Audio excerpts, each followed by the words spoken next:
ಮಹಿಳೆಯರ ಹೆಸರಿನಲ್ಲಿ ನಕಲಿ ಖಾತೆ ಸೃಷ್ಟಿಸಿ ಅದರಿಂದ ಬೆತ್ತಲೆ ಫೋಟೋ ವಿಡಿಯೋ ಅಪ್ಲೋಡ್ ಮಾಡೋದೇ ಇವನ ಕೆಲಸ. ಈವರೆಗೂ ಒಟ್ಟು 10 ನಕಲಿ ಖಾತೆ ಹಾಗೂ 90ಕ್ಕೂ ಹೆಚ್ಚು ಇಮೇಲ್ ಐಡಿ ಮಾಡಿಕೊಂಡಿದ್ದ. ಮಹಿಳೆಯರು ಯುವತಿಯರನ್ನು ಪರಿಚಯ ಮಾಡಿಕೊಂಡು ಬಳಿಕ ಅವರಿಗೆ ಬೆತ್ತಲೆ ವಿಡಿಯೋ ಕಾಲ್ ಮಾಡುವಂತೆ ಪೀಡಿಸುತ್ತಿದ್ದ. ಆರೋಪಿ ಮೊಬೈಲ್ನಲ್ಲಿ 13,000ಕ್ಕೂ ಹೆಚ್ಚು ಮಹಿಳೆಯರ ಅಶ್ಲೀಲ ಫೋಟೋಗಳು ಪತ್ತೆ.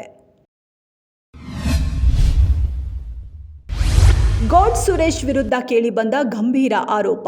ಕೇಬಲ್ ಚಾನೆಲ್ ಸೆಟಪ್ ಮಾಡಿಕೊಡೋದಾಗಿ ಹೇಳಿ 4 ಲಕ್ಷ ಹಣ ಹಿಂದಿರುಗಿಸಲು ಯಾಮಾರಿಸುತ್ತಿದ್ದಾರೆ ಅಂತ ಮೈನುದ್ದೀನ್ ಎಂಬುವರಿಂದ ಆರೋಪ. ಯಾವುದೇ ರೀತಿಯ ಬಾಕಿ ಹಣವನ್ನು ನಾನು ಉಳಿಸಿಕೊಂಡಿಲ್ಲ, ಸುಳ್ಳು ಆರೋಪ ಮಾಡುತ್ತಿರುವ ಹಿನ್ನೆಲೆಯಲ್ಲಿ ಕಾನೂನು ಹೋರಾಟ ಮಾಡುತ್ತೇನೆ ಅಂತ ಹೇಳಿದ್ದಾರೆ ಸುರೇಶ್. ದೇಶದಲ್ಲಿ ಹೆದ್ದಾರಿ ಟೋಲ್ ಕಟ್ಟಿ ಬೇಸತ್ತಿದ್ದವರಿಗೆ ಕೇಂದ್ರ ಸರ್ಕಾರ ಬಿಗ್ ರಿಲೀಫ್. ಫಾಸ್ಟ್ಯಾಗ್ ಆಧಾರಿತ ವಾರ್ಷಿಕ ಪಾಸ್ ಜಾರಿಗೆ ನಿರ್ಧಾರ. ಕೇಂದ್ರದ ಹೆದ್ದಾರಿ ಸಚಿವ ನಿತಿನ್ ಗಡ್ಕರಿಯಿಂದ ಘೋಷಣೆ. ಆಗಸ್ಟ್ 15, 2025ರಿಂದ ವಾರ್ಷಿಕ ಟೋಲ್ ಪಾಸ್ ವಿತರಣೆ.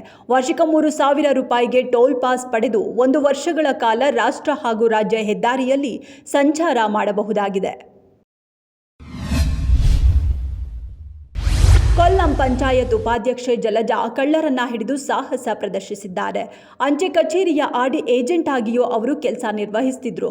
ಕೆಎಸ್ಆರ್ಟಿಸಿ ಬಸ್ನಲ್ಲಿ ಸದ್ದಿಲ್ಲದೆ 2 ಮಹಿಳೆಯರು ಕೊಲ್ಲಂ ಉಪಾಧ್ಯಕ್ಷೆಯ ಚೀಲದಿಂದ ಭಾರೀ ಹಣವನ್ನು ಕದ್ದು ಪರಾರಿಯಾಗಲು ಯತ್ನಿಸಿದ್ರು. ತಮಿಳುನಾಡಿನ 45 ವರ್ಷದ ಶೆಲ್ವಿ ಮತ್ತು ಆಕೆಯ 27 ವರ್ಷದ ಮಗಳು ಅತಿನಿಯನ್ನ ಪೊಲೀಸರು ಬಂಧಿಸಿದ್ದಾರೆ. ಸಂಜು ವೆಡ್ಸ್ ಗೀತಾ 2 ಸಿನಿಮಾದ ರೀತಿಯೇ ಉಪ್ಪಿ ರುಪ್ಪಿ ಚಿತ್ರತಂಡ ಕೂಡ ರಚಿತಾರಾಮ್ ಮೇಲೆ ಆರೋಪ. ಚಿತ್ರೀಕರಣಕ್ಕೆ ಬಾರದೆ ಅಡ್ವಾನ್ಸ್ ಹಣವನ್ನು ವಾಪಸ್ ನೀಡದೆ ರಚಿತಾರಾಮ್ ಸತಾಯಿಸಿದ್ದಾರೆ. ನಿರ್ಮಾಪಕಿ ವಿಜಯಲಕ್ಷ್ಮಿ ಅರಸ್ ಅವರು ಕರ್ನಾಟಕ ಚಲನಚಿತ್ರ ವಾಣಿಜ್ಯ ಮಂಡಳಿಗೆ ದೂರು